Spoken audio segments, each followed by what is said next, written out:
Start. Environmentalism came to India due to Industrial Revolution. And Industrial Revolution came very late because India was a colony.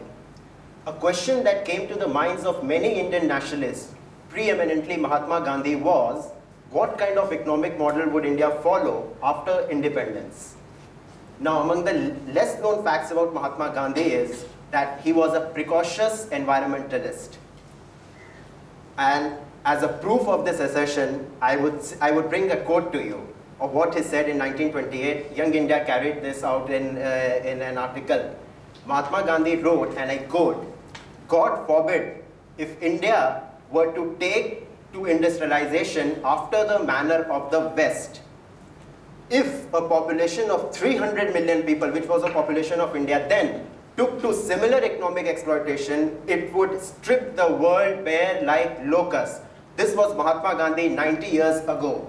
And this is exactly the kind of situation that we face today. Good evening, everyone. I am Aksheev and I would speak about illegal mining. Mining is a very profitable business.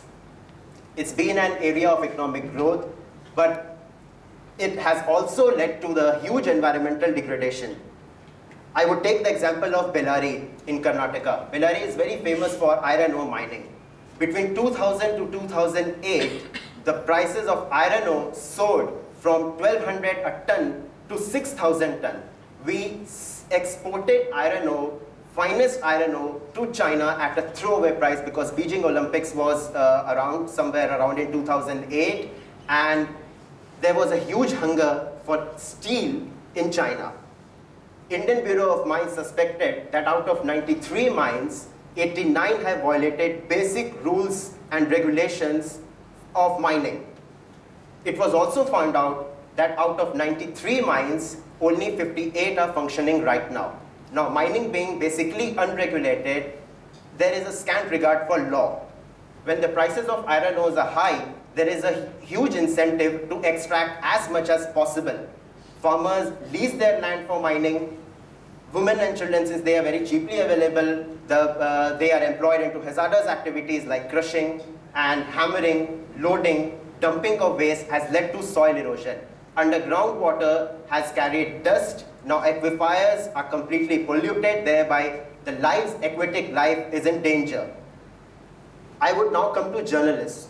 Now what happens in mining areas that they have put up a board, no reporting zone. The moment you cross that zone, you would be killed. It happened in Uttar Pradesh where a journalist was burnt alive. It happened in Tamil Nadu. It is happening in Bihar. It is happening everywhere. And I would also say that most of the journalists, mainstream media is hardly interested in taking up rural issues. They are mostly interested in celeb journalism. That's the most unfortunate part of Indian journalism. And J schools have to take the blame. J schools have to share the blame. Now coming to bureaucracy. They love to share, they love to dine, and they love to share drinks with the mafia, politicians over there, and they have scant regard for the law either, because this is what is happening right under their nose. They didn't whimper when such a massive loot had taken place in Bellary. In Bihar, sand mining is rampant. In Jharkhand, coal mining is rampant.